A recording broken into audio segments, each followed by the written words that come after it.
Hello, I'm Susan Nold, Director of the Annette Strauss Institute for Civic Life, and I'd like to welcome you to the 2021 Lowell Lebermann Forum. This annual event is named for Lowell H. Lebermann Jr., who lived a life of significant service to the city of Austin and the University of Texas. Lowell was a student body president at UT in 1961. He was a three-term member of the Austin City Council in the 1970s, and a former University of Texas system regent, as well as a successful businessman. Lowell devoted his time and intellect to far more than making money. Lowell's purpose was civic, and he was known for countless acts of philanthropic, cultural, civic, and political significance. All of this he did with a physical disability, having lost sight in one of his eyes as a child. He wore a signature eye patch, but this hardship never slowed him down and never detracted from his commitment to living a useful life of service and contribution. The list of arts, charitable, and educational organizations made better by Lowell's involvement is long, and the list of people whose lives he made better is even longer. Lowell's generosity continues even long after his passing. The Annette Strauss Institute is one of the organizations proud to benefit from the generosity of the Lebermann Family Foundation. In addition to this annual forum named for Lowell, the foundation trustees recently joined with an anonymous donor to commit to contribute generously over the coming years to endow a $1 million Lowell Lebermann professorship at the Annette Strauss Institute for Civic Life. I'm confident that through this professorship, organizations and people all across the state and the country will continue to be made better through the work of the Institute, inspired and supported by the legacy of Lowell Lebermann. It's an honor to be able to bring this group of experts together today who I believe Lowell would find essential for our current civic moment. Lowell's legacy and the idea of impacting people for the better is the right focus for our conversation today. We're here to talk about civic education and a vision for civic education that produces better citizens. Citizens who are active, engaged, and prepared for the increasingly daunting task of leadership in civic and political life. The issue on the table today is civic education and civic learning. The premise for our conversation is that civic education, in order for it to have the kind of impact that we need it to have to produce better citizens and prepare individuals for constructive contributions, it must comprise more than just government instruction. While every student needs to acquire basic knowledge about government and social studies, at the Annette Strauss Institute, we aim for an even more lofty goal of civic instruction, one that brings out a capacity for constructive action and leadership, one that fosters a disposition essential for democracy of civility, respect, tolerance, compromise, service, and connection with fellow Americans. The panelists here today are invited because I believe they have much to teach us as we consider these questions. I'm going to introduce them one at a time, and I've asked that each of them prepare a presentation that is about 10 to 15 minutes in length. After each is given their presentation, we're going to convene back all together for a discussion and dialogue where we will answer questions, including questions you send us through the Q&A. First, I'm honored to introduce Dr. Marc Brackett, the founding director of the Yale Center for Emotional Intelligence and a professor in the Child Study Center at Yale. Dr. Brackett's research focuses on the role of emotions and emotional intelligence in learning, decision-making, creativity, relationships, health, and the academic and workplace environments. Marc's the lead developer of Ruler, which I believe he'll be telling us a little bit about. It's a pre-K through high school evidence-based whole school approach to social and emotional learning that has been adopted by over 2,000 schools across the US and in other countries. Marc's a widely published scholar. He serves on the board of directors of organizations and regularly consults with corporations on employee training and how to do a better job with emotional intelligence in the workplace. His work is published on popular outlets like the New York Times, Good Morning America, and the Today Show. Marc's most recent book is Permission to Feel, Unlocking the Power of Emotions to Help Our Kids, Ourselves, and Our Society Thrive. My boss, Dean J. Bernhardt of the Moody College, knows Marc from many years ago, described him as Yale's version of Brene Brown, which I think is a high compliment, and we're very lucky to have him with us today. Dr. Brackett, I'd like to turn it over to you. Good afternoon, everybody. I'm excited to be here with all of you and look forward to having a rich conversation. So I'm going to share slides because that's what professors do. Let's go through a little emotional intelligence journey together. Hope that sounds good. I decided to title my presentation Managing Emotions During Uncertain and Stressful Times because, you know, when you think about all of us were hoping for 2021, I don't know about you, but, you know, Christmas Eve, New Year's Eve, every Eve, I think for the month before the new year, we were all hoping, yes, 2021 is going to be a better year. And we're hopeful that it will be, but it started off a little rocky. And, you know, the goal of your institute, you know, is about civic engagement. I'm more of I would call myself an individual differences researcher, meaning I'm looking more at what's going on inside people's brains. But how does the environment affect that development? And how does the individual kind of place themselves in the world? And what I've come to the conclusion about is that when people don't know how they're feeling and they don't know how to manage their feelings, things go a little awry. I don't know if people would agree with that or not. So that's what I want to talk about for about 12 minutes and then make sure that my colleagues who are also here to present get to share what they're thinking about. If you have any follow up with anything I do, you can just go to different websites and social media channels. So, opening quote, and once the storm is over, you won't remember how you made it through, how you managed to survive. You won't even be sure whether the storm is really over. But one thing is certain. When you come out of the storm, you won't be the same person who walked in. So I'm going to ask you to just take a moment and think about how that resonates with you right here, right now, on January 12th, 2021. What are your immediate thoughts? And I'm I like to do a lot of chat work. So in the chat room, I'm just curious, like what's coming to mind for you? What does this make you think about?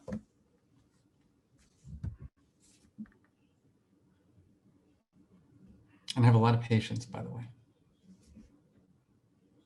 That we're still in the storm. Yeah. Other people, what does this bring up for you?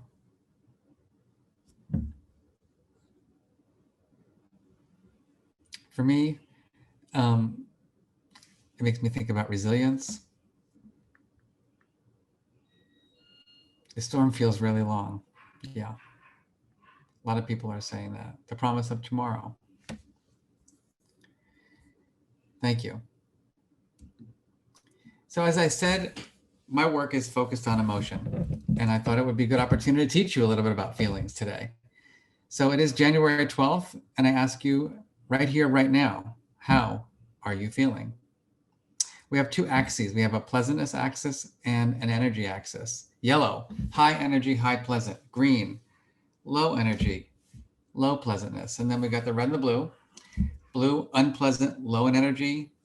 And red, high energy, unpleasant. So let's go with color first. What color are you in this morning? How are you feeling? Yellow, red, blue, or green? Got some red, green.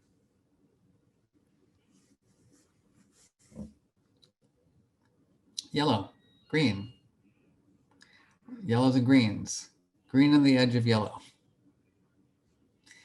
What I'd like to do right now is get you to go a little further and convert your color to a feeling word. So what is the specific emotion that you would use to describe how you're feeling right now? Fortunate, energized, relaxed, determined, anxious, worried, joyful, uneasy, grateful, nervous, overwhelmed. Wow, this is an emotionally rich classroom. Like any classroom, a lot of my work is in school systems, and like any classroom, like any community-based organization, right? Lots of people with lots of feelings. Quick question. Give me a thumbs up or a hands up or just a yes in the chat. How many of you have found it a little difficult to, find the precise feeling word? Anyone? A lot of yeses. Any hypotheses on why that might be the case?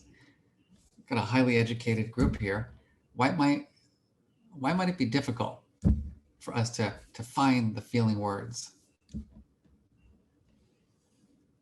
Volatility, competing emotions, got a lot going on right now, happening too quickly, uncharted territory. Don't stop to be in the present. Really great responses. And the truth is, how many of us have had a formal education, right, in emotion language? So my next question for you is, all right, what's your strategy for this afternoon? You've got to listen to me, you've got to listen to 3 other presenters, then we're going to have a conversation. I don't know about you, but that can be difficult to focus, especially during these times. So what's your strategy? What's your emotion management strategy? Listening and breathing. Deep breaths. Maybe last week we could have just done a collective deep breath in our nation. Try to be present. Pay attention. It's hard to be present. I don't know about you. I've practiced mindfulness and meditation for something like 30 years and I'm still distracted. Listen and take notes. How many of you over the last 9 months during this pandemic, multiple pandemics, how many of you have felt it has been difficult to regulate or manage your feelings? Anyone want to be a little open and honest with me, like I'm being with you? I call myself emotionally bankrupt these days. Anybody say something they've regretted, yelled and screamed a little bit, drank a little too much wine or beer? So I'm hearing a lot of yeses. And how many of you feel like you've had a formal education in healthy emotion management?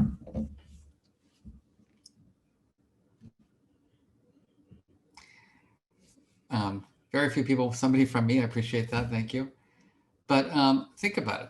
This is not part of our education system. We have things, I'm on the board of directors of an organization called CASEL, the Collaborative for Academic Social Emotional Learning. There's a lot of talk about it. There's a lot of research. There's a lot of interest. But what I recognize is that there's not a lot of high level systemic implementation. This is your cheat sheet, by the way. So this is the inside cover of my book. You get to first find your first 100 words. And we have an app that we put out that is going to give you hundreds more. My research primarily focuses on educators and students, leaders, superintendents of school districts, and thought it would be interesting to share with you as we try to make change in our communities. I think it's important to know how the people feel in our communities. Back right when the pandemic began, we asked teachers how they were feeling, anxious. Over the summer, we asked them how they anticipate they're going to feel, anxious. We just launched a study. We have over 20,000 people in our research study of educators across the nation. How are you feeling? Anxious and overwhelmed. So literally, we have a teaching population and a student population. Students are more frustrated, bored, overwhelmed, and anxious, but teachers are just anxious and overwhelmed primarily. Now, there's something also called ideal affect, which is how do you want to feel? And when we asked educators that question, what was interesting is they want to feel appreciated, confident, valued, supported, happy. Not a bad thing to feel. Makes you wonder, why is it that our teaching population is so desperate, right, to feel appreciated? What is making them feel unappreciated right now? Let me ask you this question. You all share with me how you're feeling, but how do you want to feel over the next couple of weeks? We always set New Year's resolutions, don't we? I want to lose weight. I want to exercise more, but we don't necessarily set emotion goals. Confident, hopeful, focused, less stressed, peaceful, energized. Nice. What I argue is that we are a nation, we are a world right now that is emotionally out of balance. And I think we have a lot of red and blue. We don't got much yellow and green, but there's also some challenges associated with that. We have toxic positivity, especially here in the United States, right? The goal is to be happy all the time. I don't know about you, but I'm a neurotic professor. And when people tell me, like, what are you gonna do to be happy this weekend? I'm like, I'm begging for contentment. Forget about happiness. These are not, I don't know how, it's tough to be happy right now. I'm trying to be real with my feelings. And so one of the things that I've argued in my work is that we have to learn how to use the power of emotions, all emotions, to create a healthier and more equitable, innovative, and compassionate society. And I think it starts with this concept, permission to feel. So I'm going to ask you right now, what does that mean to you? What would it mean to have the permission to be your true, full, feeling self? What does it make you think about?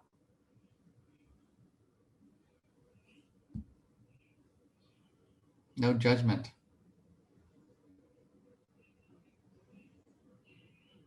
Validation. Understood. To be okay with expressing your true feelings. How many of you feel like you can be open and honest about how you're feeling at work? You can be your true, full feeling self. Some are saying yay, yes, nope, no way, sure, no. I think there's a lot of variability. What does it have permission to feel?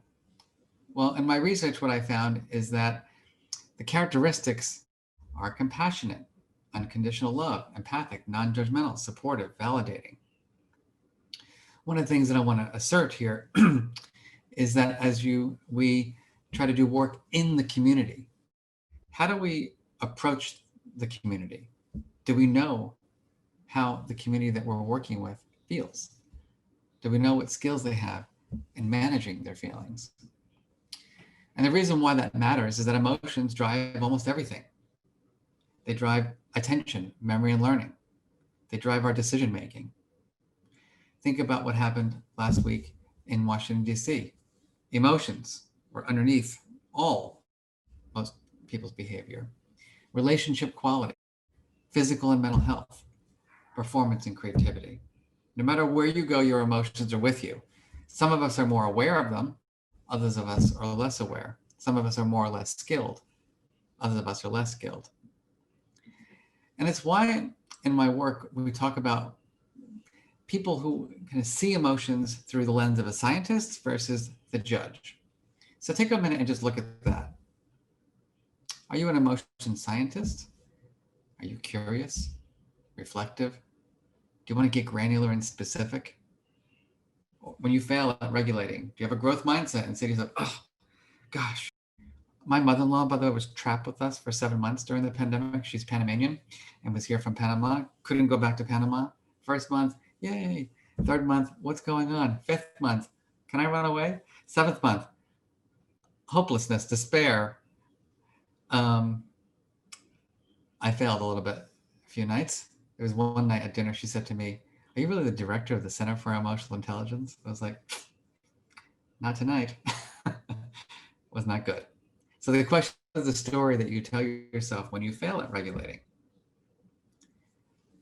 Emotion judge, views emotions as error. Critical closed, has a fixed mindset. This is who I am, get over it. Where do you put yourself? People tell me that they're emotion scientists oftentimes with the people they know the least or acquaintances, and they're the emotion judge with the people they're the closest with.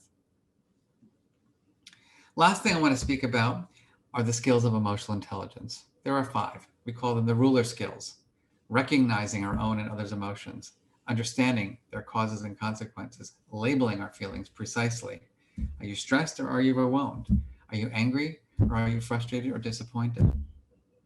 Expressing emotions, feeling safe and comfortable to express emotions. We know in our society that not everyone has equal permission to express their feelings. We know, for example, I'm a white male who works at a privileged place. My expression of my anger is perceived quite differently than a man's expression of anger, which means that these are not skills that are about the individual. These are skills that are baked into our society, from our schools to our communities to our institutions of higher education, and the list goes on. We can go deeply into that in the discussion later on. And then lastly, the skills of managing our feelings to achieve our goals and well-being. So just want to end my little presentation by saying very quickly, my hope is that we can all give ourselves the permission to feel, that we can strive to be emotion scientists and not judges, recognize that these skills are about accepting all feelings. There's no such thing as a good or bad feeling. Appreciate that these skills can often be harder than other skills to develop because they're hot emotion related skills. We've got to try to be the role model as best we can. Can't ask other people to do the work. We've got to do the work ourselves. Focus on systemic change and equity and embrace the complexity. And my hope is that we won't give up trying to build a healthier and more equitable, innovative, and compassionate society so all children can achieve their dreams. Last thing is we have a free course for everybody in the entire universe. I'll send information about that if you're interested, and information on our app. And I'll send more information about that later. And I'll just end by saying a quote by Viktor Frankl, one of my heroes: between stimulus and response, there is space. And that space is our power to choose our response. And our response lies our growth and our freedom. Thank you. Over to you, Susan. Thank you so much, Dr. Brackett. That was excellent. I invited you to take part in this event before the events of last week, and I had no idea how timely and important the message you'd be bringing to all of us. And I'm converted. I believe this is an absolutely essential topic we must be offering as far as in comprehensive education for citizens today. So I'm looking forward to talking more in the discussion. Thank you. I'm very honored next to introduce someone here in our home state of Texas, Dr. Kiyomi Sánchez-Suzuki Colegrove, an assistant professor of bilingual and bicultural education at Texas State University. Dr. Colegrove was a preschool and bilingual teacher in Texas and California. Her scholarly work seeks to understand the relationship between Latinx immigrant parents and schools in the early grades, and privileges parent voices to demonstrate ways that stakeholders can have a more reciprocal type of relationship. Using video cued ethnography, which I believe she'll be demonstrating some of for us today, she studies how school stakeholder ideas and experiences compare across communities. Dr. Colegrove is published in numerous academic journals and has conducted research projects in the US, New Zealand, Australia, and Chile. Dr. Colegrove received her PhD in early childhood education at UT Austin. So welcome, Dr. Colegrove. Well, gracias por invitarme a este foro y tener la oportunidad de compartir con ustedes el trabajo que hemos realizado en nuestro Centro de Investigación de Agencialidad e Infancia. Thank you very much for inviting me to participate and share our work from the Agency and Young Children Collaborative in the 2021 Lebermann Forum on Civic Learning. So to have this conversation today, I was thinking in kind of going with you in this journey of the research that we conducted together. And so I would like to go and explain a little bit or talk to you or I'll share with you about our work in the Civic Action and Young Children study. This study was very generously funded by the Spencer Foundation, and our team was led by Jennifer Keyes-Adair. Actually, she's a professor in the College of Education at UT Austin. The team also has Katie Payne, also at UT, Molly McManus at San Francisco State University, Anna Folner at the University of Memphis, Sanmin Lee, and Shivi Sachdeva, who are both doctoral candidates at UT Austin. So throughout these, I'm going to be using a lot of the word we, because actually this is a research that we all conducted together. And so today I want to share with you some data that we actually collected and things that we learned through this study. So Actually, the study is very large. We examine civic action among diverse marginalized communities across 3 democracies. So one is the United States, New Zealand, and Australia. For today, for this particular talk, I just want to go and focus on what happened in the United States. We conducted our work in a Head Start program, serving children 3 and 4 years old, with majority of the students being African American and Latinx. We were in 3 classrooms. So our research team was split between the 3 classrooms, a general education classroom, a bilingual education classroom, and an inclusion education classroom. We chose, we call it Cielo. We chose Cielo as the Head Start program because of the students of colors, knowing that children of colors are more likely to be heavily monitored and regulated in the US schools than their white peers, and wonder whether such a level of control must obfuscate their sophisticated civic work. So the overview of the purpose of this study was to observe, identify, and contextualize type of civic action that children demonstrate in their childhood settings. So for this project, we use video cue ethnography. This is a methodology developed by Joe Tobin and Jennifer Adair. And actually the method, if you guys are not familiar with it, it has 3 phases. So the first phase of the project is actually conducting a regular ethnographic work. We spent a year at these 3 classrooms collecting data. We got really early until the end of the day. And we were divided in teams of 2. So I got to work in the bilingual classroom. Then we conduct phase 2, which is videotaping. So we had the opportunity to videotape for 3 full days. So we were at the classroom from the beginning of the school day until the end of the school day. And we got to videotape everything that happened during those 3 days. With that footage, what we do is we edit it to create a typical day in that particular classroom, and it's really great because since we have spent so much time in the classroom, we can actually even predict some of the stuff that's going to happen. And the other thing that children really get used to us being in the classroom. So it's very interesting dynamic that happen while we're videotaping them. With the footage, we edit it to a 20-minute film. We show it to the teacher. We make sure that the teacher thinks that this is a typical day in her classroom. And after that, we show it to the children and to the parents. So today, I would like to tell you a little bit about how we went by showing it to the parents. So when we were collecting our data, we come up with very different categories of things that happen in the classroom. So I want to tell you a few of them. So children actually got opportunities to advocate, to care for the environment. They did collective resistance, reshaping and transforming. They enforce community rules. They include others. They indicate relationship. They notice and respond to injustice. They notice and respond to pain. They participate in shared activities. They publicize, share ideas. They respond to requests for help, and they work throughout conflict or problems. But one of the ones that I wanna point out for this particular time is notice and response to need.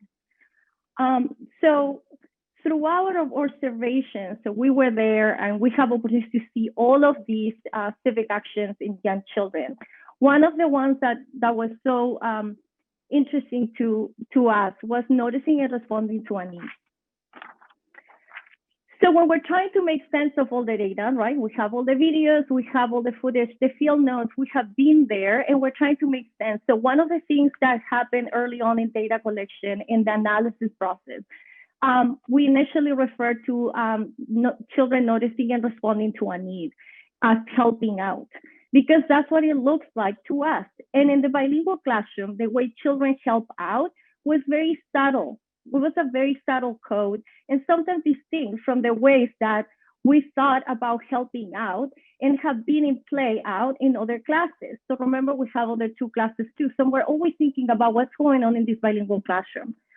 When we saw children helping each other or helping in the class, the help was often unsolicited. And so this is really interesting. No one was asking for it or obviously struggling, but actually children, they pay very close attention to each other and will often notice if someone needs help with something, or if they have something useful to offer, they would.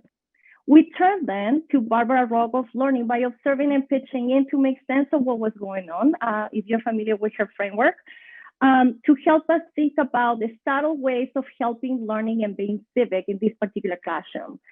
So Lopi is based on Rogoff's work with Mayan communities in Mexico and Guatemala, and the framework is made up of 7 facets that overview indigenous ways of learning and knowing. While this is a theory for learning, we argue that children's engagement in civic action and this pattern of noticing and responding to the needs of other community members specifically is not separate from learning, and both the helper and the child receiving help are involved in the process of learning. For the purpose of time, I'm only focusing in actually 2 facets of Lopi that I would like to mention to you because I think it really helps us understand the data. Is how we saw children helping out or noticing and responding to the needs of others in focus groups that included examples of children helping out. So the facet 2 is Lopi discussed how the learning is motivated by an eagerness to contribute and belong. So in the case of children noticing and responding to the needs of their classmates or teachers, we think about the helper as a learner who's eager to contribute to the community, and through this process instates and reinstates her belonging to that community, which is very important because we think about the civic engagement as a communal thing, something that is happening within the classroom as they're creating and thinking as a community and a community member. And the facet 5 from Lopi's framework, in the second facet, we want to focus on its means of learning. So in Lopi, learning happens through a process of wide, keen attention and contribution. And in the bilingual classroom, we observed that children were able to notice opportunities to help each other because they pay close attention to what was going on around them and look for needs or opportunities to contribute. So I would like to show you actually a short clip that is gonna exemplify this keen attention. I want you to be paying attention. This is, if you've been in preschool classroom, this is a 3- and 4-year-old classroom. So usually preschool classrooms are divided in different sections. So we have the area, the circle time area where everybody gathers, but there's also working tables, the blocks, Play-Doh, puzzles, a manipulative science, computer, library, and the house. So La Casita or the dramatic play area have different names. And what you're gonna see in this film is actually really interesting. There's 3 girls working, they're all working in different things, but they chose a very specific place in the classroom, which is this hallway that kind of gets you into different places. It gets you to the science, the computer, the manipulative, into the casita or the house or the dramatic play area. So they decided to be right there in the middle of this action. They're not doing the same thing, they're doing different things. So they're really giving each other company. So I would like you to watch this film. It's a 3-minute film, and I want you to think about 2 things. How do you see children acting with and on behalf of each other, that is acting civically? And the other thing is, what conditions made it possible for children to act civically? So let me see if I can share this video with you so you can see it. A pintar, pero quisiera de verdad. ¿Qué es de verdad?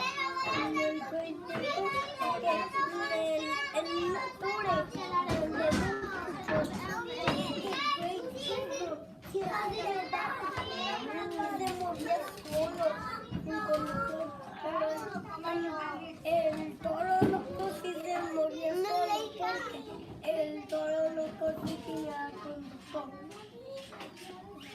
Mira que hay eso le tienes que quitar los demás para que pueda pegar.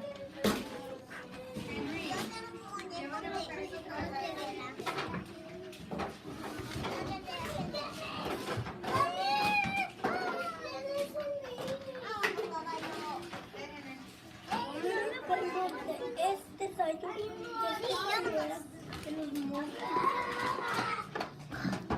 Pero unas cosas se me escuela no estaban eran como globos. ¿Globos dónde? ¿Dónde dices globos? Es que ya no lo puedo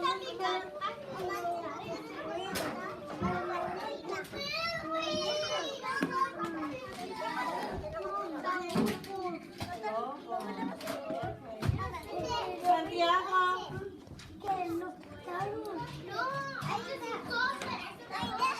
Santiago. Santiago. El nombre.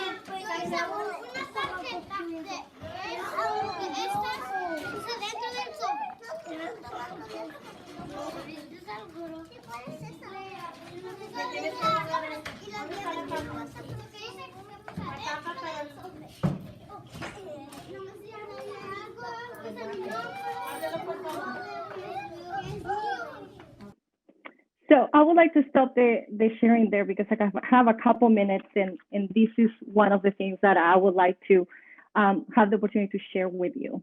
So as I said, in video Q ethnography, we show the students, and then we show we get to show it to the parents and the teachers. So we did. We show these. We show the whole film. Within the film, this clip was part of the film. And when parents have the opportunity to watch, and they're all Latinx immigrant parents, in this classroom with two Latina teachers. One happened to be an immigrant from Mexico, and the other teachers are second-generation Mexican-American. They all speak Spanish. The focus groups that we conducted were actually in Spanish as well. So what sections that I'm gonna read to you, they're actually the translation of what they said. But I don't know if you noticed, because you have to be a keen observer to notice this, but I don't know if you noticed how Ricardo actually placed the horse in one of the girls' laps. In many ways, he's not trying to get into the play. He's not trying to play with them or use the horse. He's just noticing that the girls are having some trouble moving. And even though they try to leave some stuff outside, right? They put the Play-Doh pot and all that, and they're trying to really move the horse. They can't. As he's noticing this, he goes and plays the horse. And again, he's not trying to get anything for himself. He's just trying to notice a need and actually provide a solution for the problem. And then the girls were able to go and ride the horses. And so when we talked to the parents about that, and we asked them, one of the things that I want to highlight is that many times Latinx immigrant communities are not asked about education of their children or what's going on in the school. So this is really important to get to listen to their voices. And when I talk to them and we ask the questions in these focus groups, I ask them, what would you like for your son and daughter to have to contribute to the community? And the parents think, I think compassion, and then that they care what happened around them. Like compassion too, but also it's to, my time is up, it's to want to help to one another. And the other parent add, without receiving any exchange, nothing in exchange.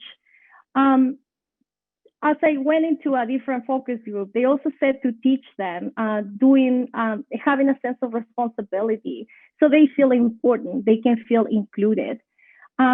And so many times we're having these conversations with, particularly with the parents, is this idea that children need to contribute to their communities without expecting anything in exchange. And how, by these contributions, they feel like they belong in that community. So sometimes when we think about citizenship, it's that concept, but really, we would like you guys to reshape these ideas, to think about more in a communal way, in which the children, even they're 3, because the child who put the horse, it was a 3-year-old, even he's 3, he understands that there's a problem and I want to do something about it. Briefly, when talking to the teachers, and when I said to you what allows this to happen, it's also important to think about the roles of teachers and how teachers actually let this happen. I was really surprised that they congregate in that space and no teachers say, hey, get up, go to your table, you're working with Play-Doh. Go coloring in the coloring table. It was not redirecting, but actually letting these things to happen. And if it wasn't because of that, then maybe we wouldn't have that scene where Ricardo actually got to put the horse on the girl's lap. So just, again, thinking about these ways in which children develop and create communities within their learning settings. Thank you. Thank you so much, Dr. Colegrove, and thank you for sharing the video with us. I think it brought it, let us personally experience what you do. And we've been thinking at the Strauss Institute for a long time. Middle school and high school is far too late to start civic education, and what your work proves is that there's really no time is too early. So thank you for the innovation and creativity and compassion you're bringing to our conversation. I'd like to now introduce Amber Coleman-Mortley, the Director of Social Engagement at iCivics, where she recruits teacher influencers, elevates diverse voices and perspectives within the civic education space, and manages the Youth as Civic Experts Network. Amber holds a BA in African American Studies from Oberlin College and an MA from American University in Media Entrepreneurship. A decorated college athlete, Amber was a PE and health teacher and varsity head coach at Sidwell Friends School for 9 years. And Amber covers civics, K-12 education, ed tech, and family life at her blog, Mom of All Capes, as well as on her podcast with her daughters, Let's K-12 Better. Amber has also been featured in many mainstream media outlets like the LA Times, New York Times, and Washington Post, and others. Amber, thank you so much for joining us today. Awesome. So thank you so much for this opportunity. I am just really honored to join such an esteemed group of panelists for this very important topic. I do want to say that my goal by the end of this is just to make sure that everyone listening is excited about listening to kids and also excited about helping them leverage technology to pursue their civic passions. So that's my goal for the end of this. Hopefully I reach that goal and hopefully each of you leaves here excited. I just want to ask each person to kind of think about when the first time an adult listened to something that they were passionate about. So what your first memory was when an adult listened to something that you were passionate or excited about sharing. You can share that in the comments, please. That would be really great. And as you guys share, I'll get started. So it's been an intense 365 days, almost exactly a year ago on January 16th. We began the 2020 year with the first impeachment process, and then the pandemic, and then the responding protests to the aftermath of the murders of George Floyd, Breonna Taylor, Ahmaud Arbery, and countless others. And so now we're going to fast forward to about a week ago with the Capitol Hill riots, which many of us see as an assault on our democratic institutions in response to the electoral vote count and the grassroots efforts of citizens in Georgia. This shows us, all of these things show us that civics is probably the most important educational need in our nation at this moment. And we've definitely witnessed a spike in interest in civics, but interest is not enough. We need funding, we need innovation, we need legislation, and we need equity. Last year, iCivics served 120,500 teachers and 6.7 million students in all 50 states. And we saw a 120% increase in teacher usage on our site at the beginning of the pandemic. So that's just at the beginning of the pandemic. I want to give you guys a bit of background about iCivics. We were founded by Justice O'Connor. We make video games and civic education content that place students in the driver's seat of civic learning experiences like running for president, running a county, and running a constitutional law firm. And so I'll drop a link here in the chat for everyone to check that out. And while I go, we are also leading a coalition, the Civics Now Coalition of over 140 organizations focused on improving our nation's K-12 education standards. And in March, and so I'll drop the link in for that for everyone to take a look at. And in March, we will launch the Educating for American Democracy Initiative, which is a roadmap, or rather a very practical and highly implementable guide on how to integrate history and civic education to give today's diverse K-12 students a strong sense and connection and ownership of our constitutional democracy. So we've been at this work for some time, pushing K-12 civics standards and the importance of civics. We are excited that people are now getting more excited about that, but we really need a comprehensive plan. Yay, Kat. Thank you for playing iCivics games this summer. So in my role at iCivics, I do a lot of listening to educators and students. I do that through our educator network and then also through our Youth as Civic Experts network. Also in my role as a parent blogger and podcaster, I focus on issues that families are grappling with during these times. Right now, I will say that everyone is trying to explain last week, last year, and the last 4 years, and honestly, the entirety of US history to kids. Like, people have no, educators are doing their very best, but they need more, right? So what I'm learning in my work is that adults are fumbling our way through this and students are seeing through us. Students have smartphones and students have technology. But most importantly, we need to remember that students also have agency, which leads to the main point of my contribution to this really amazing and rich discussion. And that is, in order for civics to be relevant and useful, it needs to be student-centered, it needs to be interdisciplinary, and it needs to leverage technology. The challenges of our children, our grandchildren, and great-grandchildren, those challenges that they will face require them to have the soft skills to leverage technology and human-centered problem-solving capacities. So I'll give a quick example for everyone. iCivics, we have the Youth as Civic Expert Network. They are currently engaged in a virtual listening tour of students from 5th grade to college to find out what young people think about equity in civic education. Their goal is to receive 3,000 responses to their survey in at least 25 states, and they are super close. That survey closes on the 24th of this month, and I'll share a link to one of the team's survey in the chat. These students will then turn these responses into a social media campaign to share their findings, and that will launch on March 8th, as well as a report on their findings and a virtual showcase to display what they've learned. So my 35 student network kids are hard at work looking at their own state's civic learning standards. So we do work on analyzing what is civic education in your local community, what's missing. We look at the C3 framework, we look at best practices, we've analyzed the Civics Now policy menu brief. What is your state doing, what's missing, and how can it be done better?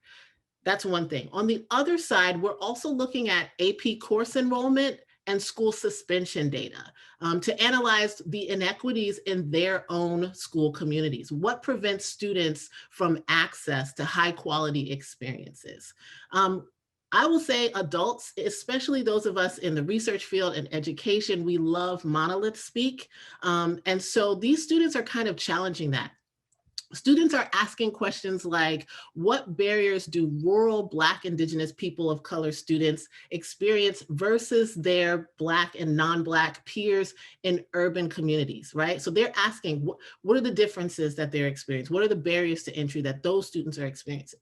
And then also they're asking, how are white students in states with no civic education requirement, how are they performing or perceiving their civic life in comparison to white students in decent to good states with good civic standards, right? So right now, we're saying white students do this, Black students do this, Asian students do this, Hispanic students do this. These students are challenging us to ask better questions that provide a more holistic view of what's happening in civics, history, and social studies classrooms across the country, or what's not happening. Which moves me into civic agency. And let me share I will share, because you guys' colors are orange and white, we will share the Team White survey. So I've dropped that into the chat if you guys want to take a look there.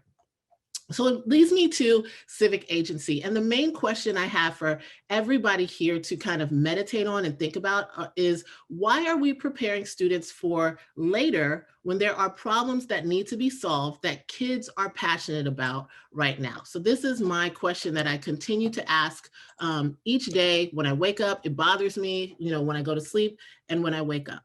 And so, right now, a lot of communities are deeply in virtual learning. And I'm hearing parents talk about, there are too many screens. I've spoken with several PTAs and with other parent experts and given presentations on this, too many screens, too many screens. But the reality is that kids are online, right? Their world right now is an online world. And so we have to think about, how do we leverage those screens? How do we leverage that social media and that technology for good, right? How do we lean into the reality of this moment and encourage kids to do something positive with that? So I will give an example, and I will use, because I practice what I preach, I will use my own home as an example. During the Black Lives Matter protests that happened this summer, my daughter Garvey, her white and non-Black friends began turning their Roblox, and Roblox is this game, online game, so they turned their avatars Black. And it was ironically in solidarity with Black Lives Matter. So it was not as a way to harm her, right? This made her very, very uncomfortable, even though she was super excited that her friends saw what was happening in communities of people that look like her and wanted to align themselves with that.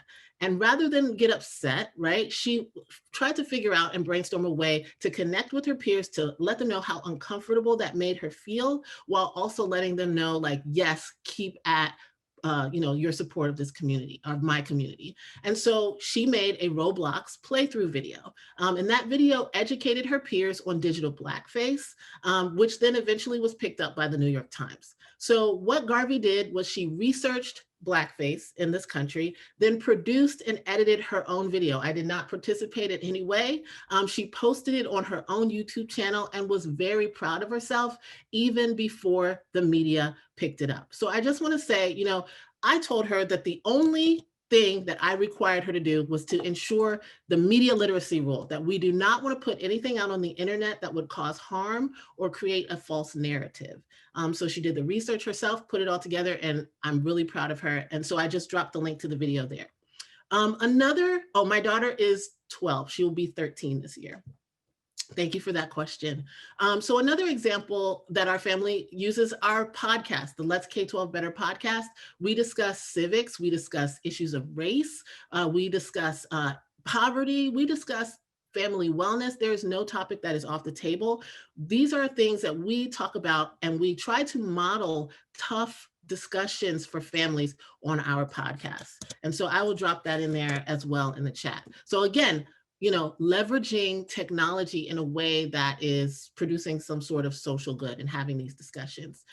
So I want to say that my MO is I use creative projects, and I encourage students to use creative projects to leverage technology for good and encourage civic curiosity and civic passion in my own kids in my home, as well as my student fellows. So my advice right now for parents and educators right now today is that every single space is a civic space. All problems are civic problems, whether it's health, the environment, social justice, our schools, the economy, art, technology. I can name more and more and more, but all of these issues are civics issues. Civics is everywhere. There are as many problems as there are people, but the good thing is there are many people as there are problems. We want to engage kids now, not later. So we want to ask them what they think, right? Have them pick a problem, build a tribe, a coalition, a team to work on solutions, come up with some viable solutions, some real world solutions, and support them in enacting those solutions in the real world. And then think about, who is not at the table and how do I bring those people in as equals, right? Again, I want to say bringing them in as equals, right? And then finally, well, not finally, because I have a few more points, but we want to empower students to leverage technology responsibly. So as I'm, touting technology, the internet, amazing. We also want to recognize that we have a responsibility to use technology properly. So we want to fight incivility online, right? Have your kids ponder, whether they're your students or kids in your own home, is this group text or my Among Us chat sharing racist, homophobic, or sexist content, right? We want to teach media literacy skills, teach them how to question the source. And I want to caution parents that, you really need to pay attention to the content that your child likes and follows. This is, in my opinion, it's not a violation of their privacy. They are most likely using your IP address and using a device that you purchased. So you really want to make sure that you're paying attention to what they're looking at. K through 12, and then teach them how to build communities online. How can they use hashtags and Discord and other online groups to create changes related to the causes that they care about? There are many resources available to help adults guide students through these learning experiences so they can develop these skills. A few that I'll rattle off, obviously iCivics, right? Because I'm partial and I think we're awesome, but also Common Sense Education, and I'll drop these in the chat. The National Association for Media Literacy Education, KQED for Educators, PBS Student Reporting Labs, the Student Voice Organization, and XQ Super Schools. I really like these organizations. There are so many others out there that I have no time to name, but I will drop those that I mentioned in the chat. And then, as we implement equitable, innovative solutions, we must not forget that we are building civic skills, empathy, and problem-solving capacity in our students. Adults have a responsibility to be realistic about the world because kids already know what's going on, or they can sense our anxiety. During January 6th, my daughter rushed in, burst open the door and said, "Mom, look on Twitter, look at what's happening," before I even knew. So they know, they are totally aware. They know when we are sugarcoating things, they know when we're lying to them. They also can see the inequities that people that are different from them experience. And therefore, it is our responsibility as adults to lean into these discussions. When we shy away from civil discourse or shy away from political discussions, we are making these tiny cuts in the fabric of American democratic principles. The goal isn't niceness. The goal is to strengthen our constitutional democracy, and that requires a lot of hard work. And so, finally, I will say we never want our kids to be props. So in all the work that I'm doing to empower kids, I will always say that we never want kids to be props. Neither do we want to empower them to run into a brick wall. Adults, we got to upgrade our civic ecosystems. That means governmental institutions, schools, and communities, and even our homes, so that they welcome our students' voices when we're pushing them to leverage technology to pursue their civic passions. We need to see that these voices are absolutely critical in sustaining our constitutional democracy. And so thank you so very much. I will drop in the chat some links and some stuff, but I appreciate your time. Thank you so much, Amber Coleman-Mortley. That's a wonderful call to all of us that we have a responsibility. Last but certainly not least, we're going to hear from Dr. John Holbein. Dr. Holbein is an assistant professor of public policy at the Frank Batten School of Leadership and Public Policy at the University of Virginia. He studies political participation, political inequality, democratic accountability, and education policy. His book, Making Young Voters, Converting Civic Attitudes into Civic Action, was published last year at Cambridge University Press, and his work is also covered on outlets like the New York Times, Washington Post, Vox, NPR, and so forth. Dr. Holbein. Great. Thank you so much, Susan, for that introduction. And thanks to all of the other panelists for telling us about your very interesting and fascinating and worthwhile work. I'm going to share my screen. Hopefully you all can see that all right. Like Susan mentioned, I am one of the two co-authors of this book that is relevant to our discussion today. So Making Young Voters came out last year and is a product of several years of work with Sunshine Hilligus at Duke University. So I'm going to tell you a little bit about what we've been studying over the past few years as it relates to the civics component or the role that civics can play in shaping whether or not young people become active in the political process. process. So to give you a little bit of context for this, many of you may be aware, but in the United States, it's sort of as long as we have data going back, we've been able to see this general phenomena that young people in the United States are less likely to participate in politics than their elder counterparts. So to show you this, I'm going to plot over the last 3 decades data from current population survey from the census that tracks rates of voter turnout by age.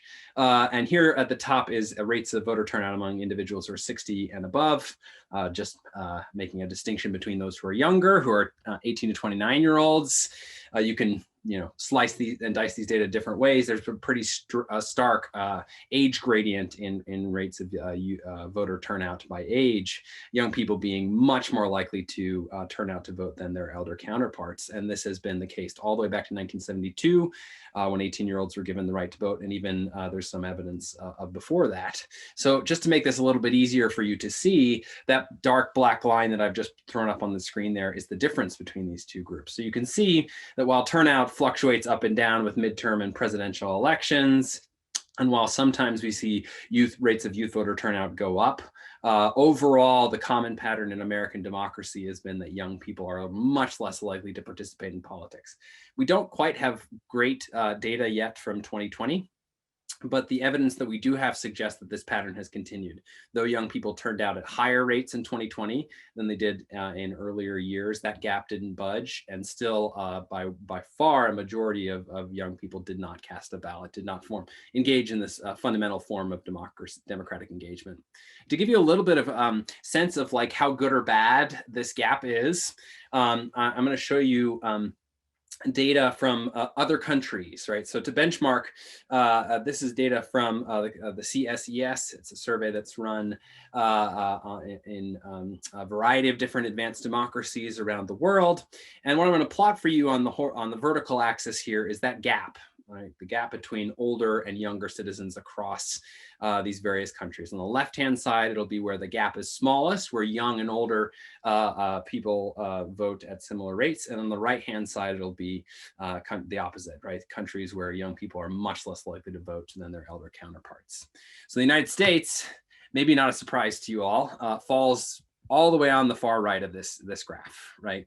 So we are uniquely bad at turning our young people out to vote, to cast a ballot. So this is a problem that we're all sort of thinking about in the education or civic education space, and we should all be thinking about how to address this. So our book dives into that. But one of the first things that we do in the book is to try and say, okay, why is this? Why is it the case that more young people in the United States don't cast a ballot? Like, what stops them? What's the problem? And we argue in the book that by understanding the problem, we can come to better understand the possible solutions. Okay, so I'm just to talk very briefly. I want to save enough time for discussion from the question answer and discussion from the other panelists. So very, very quickly, previous research has sort of suggested and argued that the reason why young people don't show up to cast a ballot is because they're disinterested in politics, that they just don't care, right? Like that their levels of interest are very low. It's not hard to go out there and find lots of narratives from thought leaders, academics, a variety of different sources that say that young people are, for example, more interested in obtaining a driver's license than they are in casting a ballot, or a variety of other things that describe young people as apathetic, disinterested, or disengaged. Okay, so the implication for this is if we want to increase youth voter participation, perhaps through some civic education program, is that we would want to target political interest, right? That we would want to get young people more interested than they are, right? To make voting interesting or cool or more appealing to them. Okay, and so we've seen a lot of interventions over time take this approach of trying to make voting more interesting, to increase young people's levels of political interest.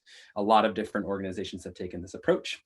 The problem, as we point out in the book, is that this narrative that young people are disinterested in politics is just wrong, right? So any data source that you look at, if you do a little bit of digging, you can find that young people are actually really interested in politics. So I'm plotting here over time, over the last 70 years or so, young people's rates of political interest measured two different ways, through an intention to vote or just a question about their interest in elections. And as you can see, levels of interest among young people are really high, right? That dotted line at the top is the highest those scales go, right? So in all cases, and especially in recent years, we've seen that young people are very interested in politics. They really care about what's going on in the civic, in the political world, and they want to be a part of it. They intend to vote.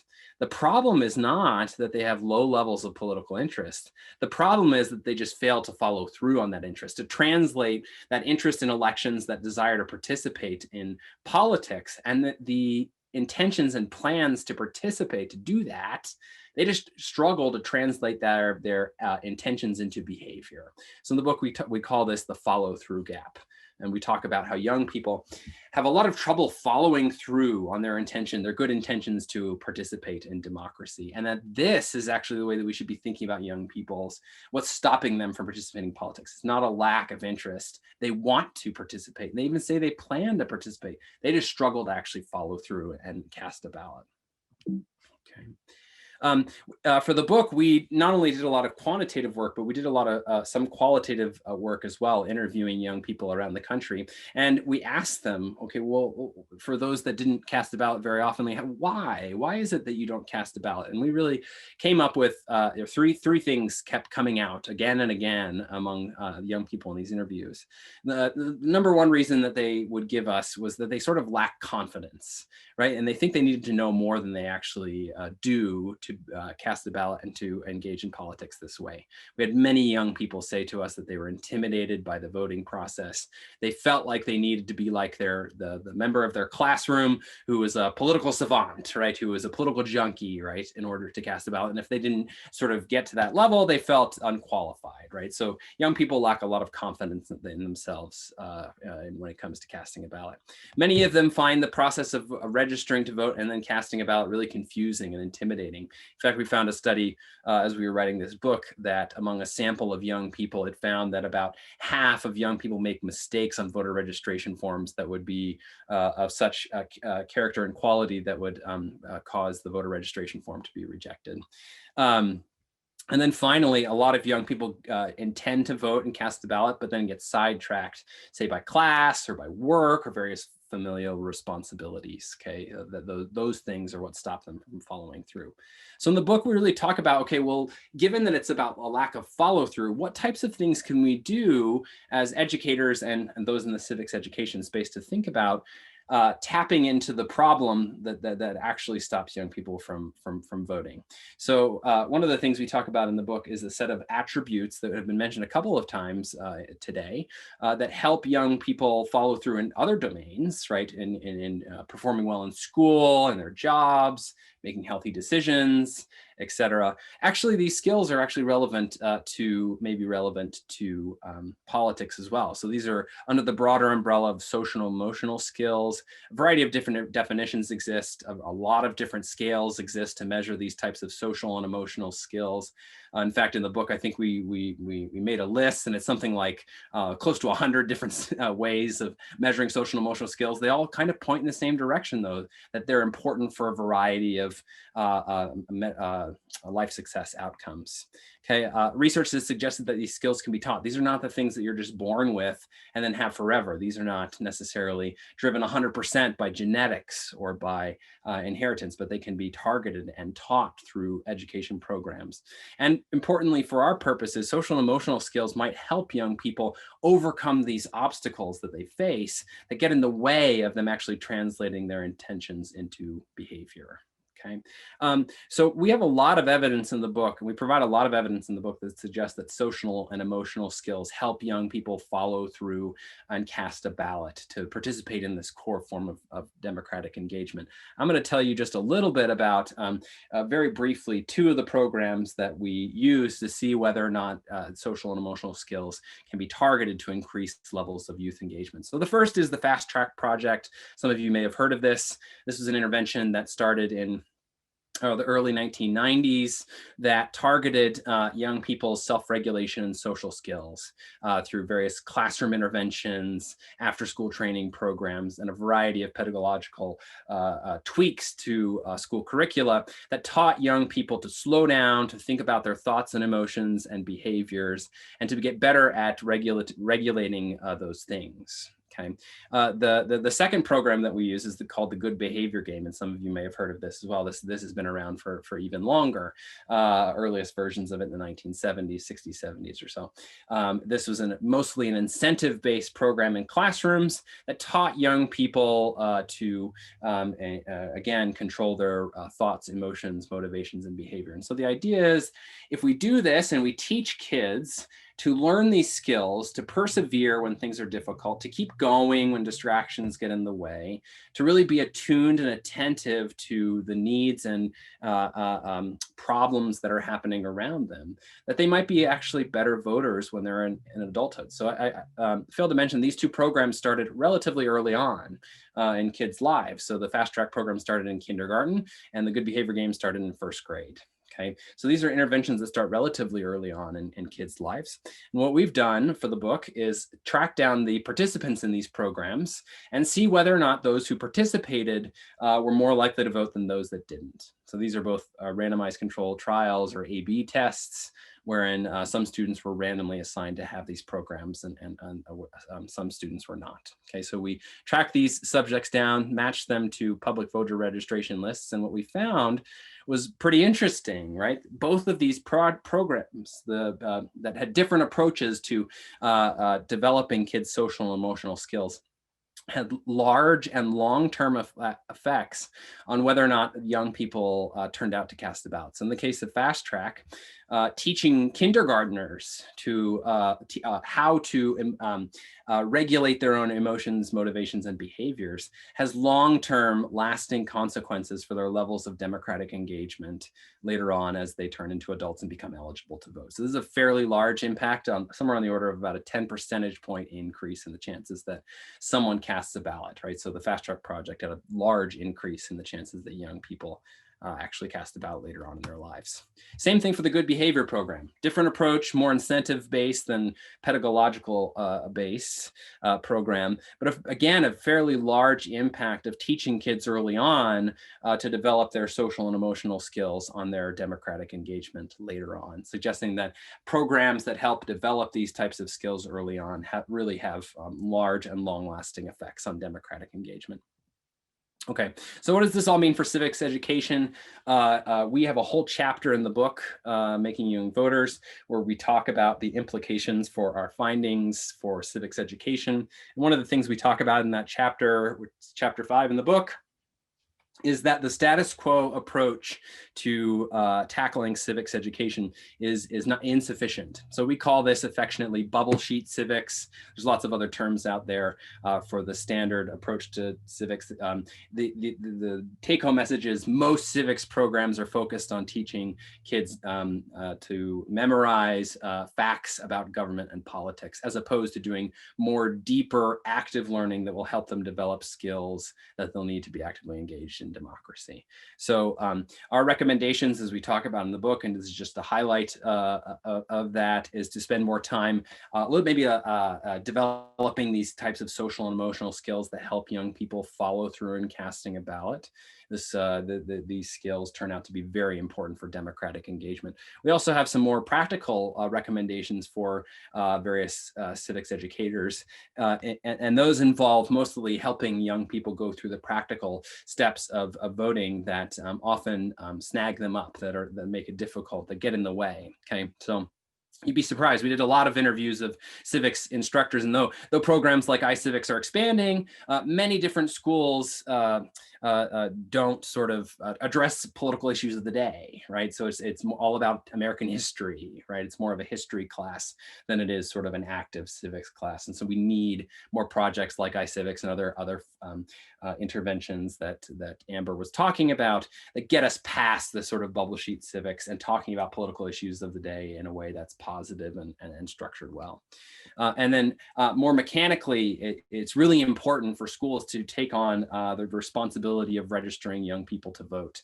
This stops a lot of young people from casting a ballot, and schools have the opportunity and obligation, we argue in the book, to take advantage of the fact that they have these young people for large swaths of the day. And this is really one of the most common touch points that young people have with government, if they're going to public schools, that is. And so they need to take advantage of that time by helping young people register and cast the ballot. I'll go ahead and stop for there. I'm happy to talk more about the book, but thanks very much.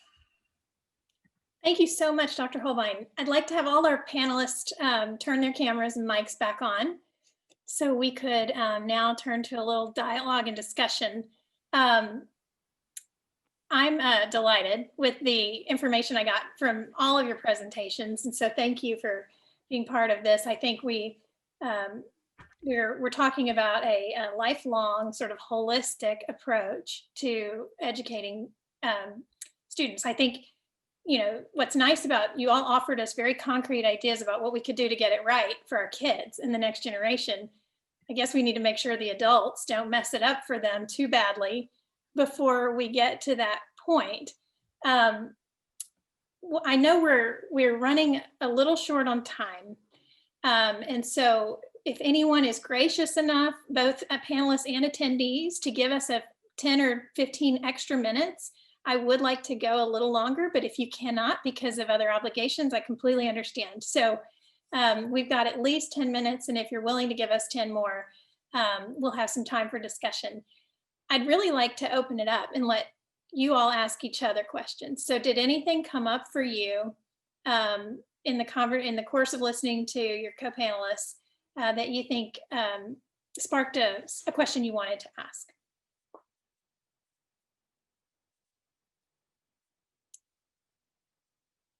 And I'm happy to ask mine. Dr. Brackett. I'm happy to jump in. Thank you all for your presentations as well. I think the intersection of our work is interesting because the teaching of social emotional learning, which has been my career for 20 years, right? It's always embedded in a context. And so I think one of the challenges with this work is that there's no criterion of correctness. Unlike, you know, in a math class, right? You get your score on your test. There's no score really. And this is a complicated piece, John, with the work on measuring this stuff, because what's the correct strategy? Well, it depends on who I am and where I'm at. And, you know, so don't tell me how to regulate, right? I'm going to find the strategy that works best for me. And I think that that's the hard part of the instruction of our work, because this area of education has less defined correctness, if you want to call it that. That wasn't a question. It was. It's a question comment. I'm just curious of what your thoughts are around this idea of criterion of correctness, you know, for this space. It's a great point. I mean, this is where sort of like the math and reading folks sort of have us or a little bit ahead of us, I think, in some ways, because they've had this discussion since No Child Left Behind, which is like, okay, what metrics can we use? What metrics can scale? What issues are there with those metrics? We have a much better and concrete sense of like, you know, the extent to which test scores actually just pick up on social inequalities that we're trying to address. So we're measuring the problem kind of instead of measuring how well we're doing, right? Like with addressing it. So it's an area that I think needs a lot more engagement. I think voting is a piece of that, but you have to, like the other panelists were talking about, if you're measuring like or if you're getting a health scorecard, like a scorecard of civics education, you want other things, right? You want the extent to which people can have discourse in a way that's civil and respectful, but also that refutes injustice and plays a role in that area. And that's kind of like hard to measure, right? Like these are difficult things to measure. One thing that like really makes me excited about these type of panels is like this type of work has been happening for a long time in various fields, and we just haven't come together, right? Mhm. There've been folks in education, psychology, political science who've been thinking about these things, but we've kind of been siloed. I think now's the time more than ever to come together and sort of say, okay, what have you been doing to try and measure like civil discourse, and like how do we do that? Is it through ethnography, or like that really interesting video that we watched earlier? Is it through surveys? Is it through education administrative data that we can be collecting that's better? It's got to be a whole holistic approach. So yeah, I think that's a really important thing to think about.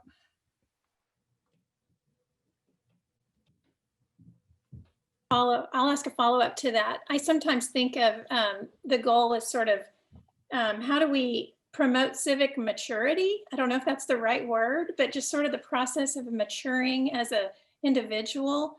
And it seems, I'm curious if you all think that, can you measure maturity, or could you, it's kind of an, it when you see it sort of thing, but I do think that what I loved about Ms. Coleman-Mortley's comments is that sometimes the kids, their age may not reflect their capacity. We're kind of used to talking down to and assuming less of. And, certainly we're not at a position where children can vote, but children can offer a lot of leadership to older generations. And we should be open our eyes to that, including to the preschool classrooms that we get the chance to observe.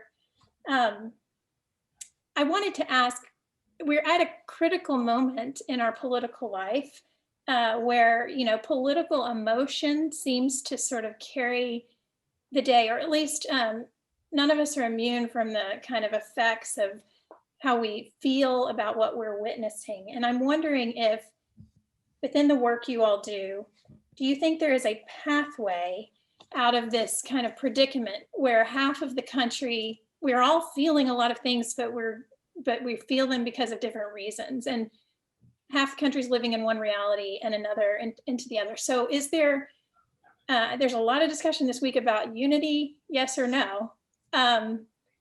If we were to kind of just assume for a moment that democracy requires compromise and unity at its core, what in the work you all do might provide some pathway toward achieving greater unity or capacity for unity?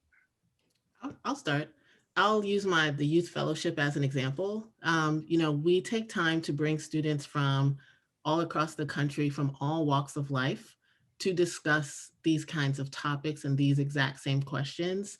It's really important to listen, right? So we really need to work on our ability to listen to the pain points of another individual and decentralize our experiences, our narratives, and the things that we know in order to be able to hear someone and then be able to connect with them and collaborate with them on solving issues that matter to all of us, right? I also think that it takes time, right? We really want a quick solution. I say this to my kids in my own home, a McDonald's kind of life is actually not the kind of life that is real, right? I want it my way super fast. We need to be deliberate, and we need to take our time. We need to, again, collaborate and figure out what are all of the pieces of this puzzle before we create some sort of solution for the problem. So that's what I can offer. I actually agree with Amber in thinking about having real opportunities, not only to listen, but engage in dialogue. And I feel like, I don't know, like I always think about Spivak and this idea that people are listening to other people and they pretend they're listening too, but really they're not paying attention and seriously and respectfully listening to one another. So I feel like that is something that we also need to work. And I was thinking even in like how we adults think about children, right? How we think about young children and how we really need to take them serious. And whatever how they are participating in also is important. It's not cute. It's actually the way they're participating within the community. So I think that it's It's very important, this listening, engaging in dialogue, and also observing and getting a time to reflect about the things we're looking. Pretty much like many of us do research, is like really be thinking about these issues and then acting. So that's one of the things that I think is crucial. Dr. Brackett, your slide about him being an emotion scientist, it sort of, could you just comment briefly, does being an emotion scientist rather than emotion judge make us less susceptible to some of the forces that are maybe trying to divide us or manipulate us for an agenda? I'm not sure about that, but one of the things that I would add to Amber and Kiyomi's comments are curiosity. We're so self-indulgent in our culture, right? It's about me, me, me, me. And so nobody asks anybody questions. We ask how you're feeling. We don't really listen to what people say. We just say fine so I can move on with my day. And so I think that teaching other orientation as early as possible is just so critically important in our society. And also, as we say, there's levels of knowing, I'm neurotic, I'm introverted. People know that within 5 minutes of meeting me. That's easy. What I'm interested in and what I'm motivated about, that takes a little bit more. Maybe in 15-minute presentation, get a little bit out of that. But none of you know my story. I don't know your stories. And, that's what we have to get to, because just relatedly, in my other life, I'm actually a film producer, and we're making a movie, a documentary about people's experiences in 2020. And we have a team on the road now for 5 months. And they've gone to all over, Trump rallies, Biden rallies, this rally, that rally, this country, this town. But the long story short is that when you get to know people, not from watching Fox or CNN, but you get to know people, everybody's got a story. Everybody wants to be heard. Everybody wants to be listened to. And I think that we've just lost that. It's just, we just judge all the time.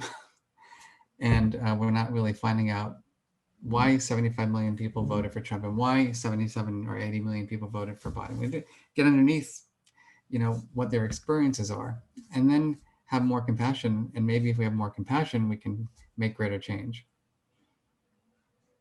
So some folks might be familiar. So in a year or now year plus of sort of bad news, it might be useful to have some good news. I think there's been an approach that's been increasingly used in the political realm that some people might be familiar with, that gets at some of the things that the other panelists have been talking about.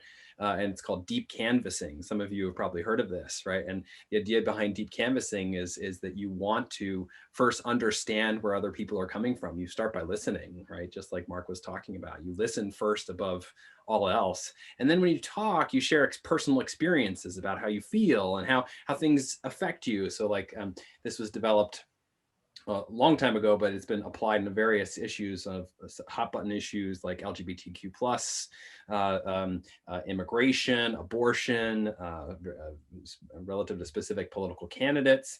And there's some really good evidence that suggests that it works, that people change their minds when you give them space to share what they're feeling, and then you share what you're feeling as well. Right? So this is not just sort of like loosey-goosey conceptual stuff that academics devoid from the real world are talking about, but this is actually happening in communities right now, where various organizations and groups are trying to bring political unlikes together to become more compassionate, more understanding, and there's good evidence that it's actually, it works. So hopefully that gives you a little bit of hope this afternoon, that not all is lost and people are in smaller spaces coming together. I'll offer one final opportunity if y'all want to ask a question of the panel, but if not, I'll offer a closing question for all of you to respond to.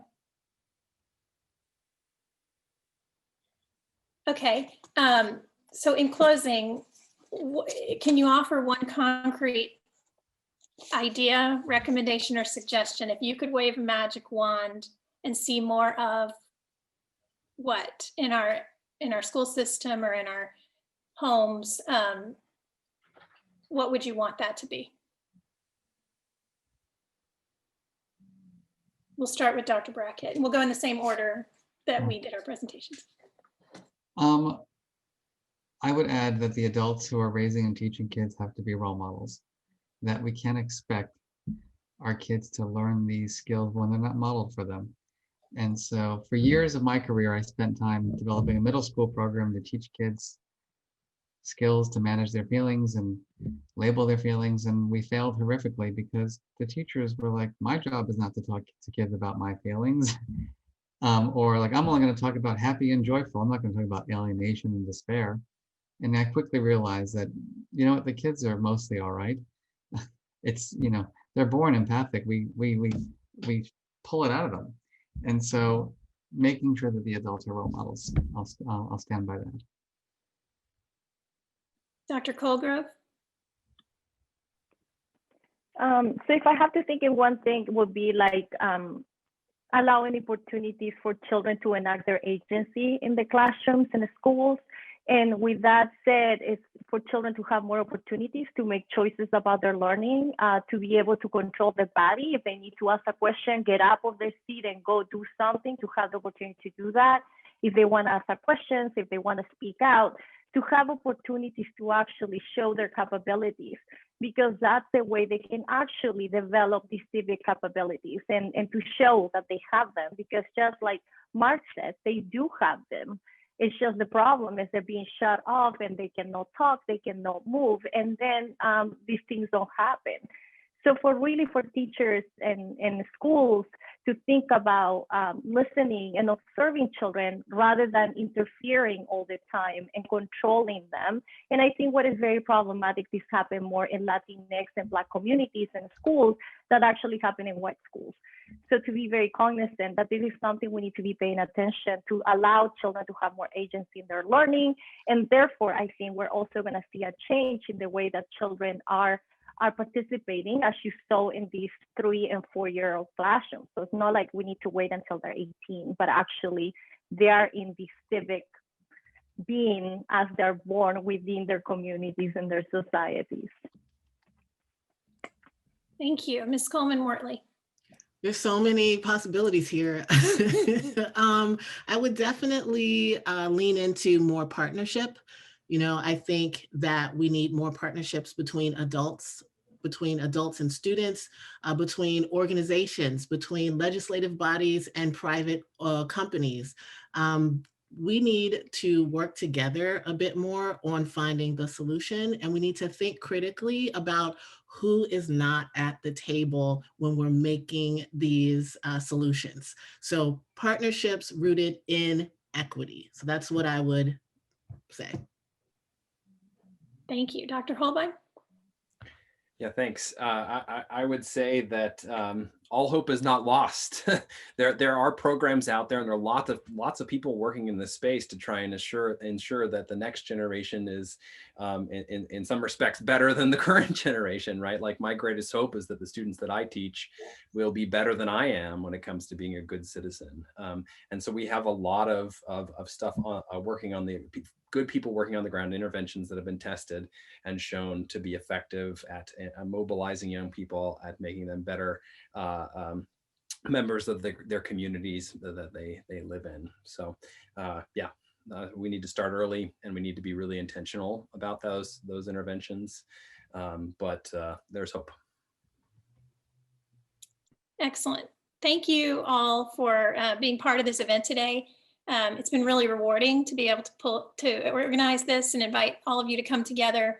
For anyone watching, if you want more information from any of these folks, feel free to contact us at the Annette Strauss Institute, and we'll put you in touch.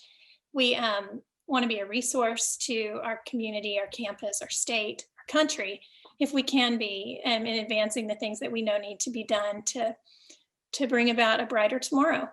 So with that, I want to thank you for giving me a few extra minutes of your time and for being here. And I hope we can convene again, maybe in person one day.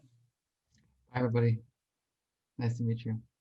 Thank you. Bye. Thank you. Thank you so much.